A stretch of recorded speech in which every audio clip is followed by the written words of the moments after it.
సాధారణంగా బాలయ్య సినిమాలలో ఆయన రోల్ మాత్రమే డామినేటింగ్గా ఉంటుంది.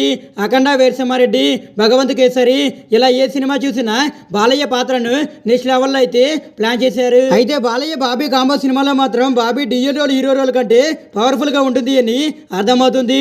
బాబీ డిఎల్ పాత్రను ప్రేక్షకుల ఊహలకు భిన్నంగా దర్శకుడు అయితే క్రియేట్ చేశారని అర్థమవుతుంది. వరుసగా తెలుగు సినిమాలలో బిజీ అవుతున్న బాబీ డిఎల్ అయితే భవిష్యత్తులో ఇండస్ట్రీలో వరుస ఆఫర్లతో బిజీ అయినా సరే ఆశ్చర్యపోవాల్సిన అవసరమే లేదు. యానిమల్ సినిమా విజయం సాధించిన తర్వాత బాబీ డియోల్ అయితే కెరీర్ పరంగా వెనక్కి తిరిగి చూసుకోవాల్సిన అవసరం అయితే రాలేదని సమాచారం అయితే అందుతుంది.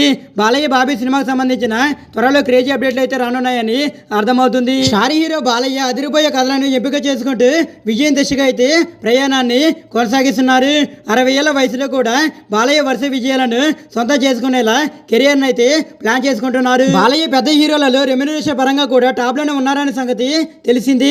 సినిమాకు బాలయ్య రేంజ్ అయితే పెరుగుతూనే ఉంది. బాలయ్య భవిష్యత్తు సినిమాలన్నీ 12 సినిమాలకు తెరకెక్కుతుండడం ఆయన కెరియర్ కు మరింత ప్లస్ అయితే అవుతుంది. యంగ్ జనరేషన్ హీరోలు సైతం బాలయ్యను ఎంత అభిమానిస్తున్నాడో గమనార్థం. త్వరలో బాలయ్య ఆశాబుల్ తర్వాత సీజన్ తో కూడా ప్రేక్షకుల ముందుకైతే రానున్నారని ప్రచారం అయితే జరుగుతుంది. ఈ ప్రచారం నిజమవుతుందో లేదో తెలియాల్సి ఉంది. 12 సినిమాలతో బాలయ్య ప్రేక్షకులకు మరింత దగ్గర అయితే అవుతున్నాడు.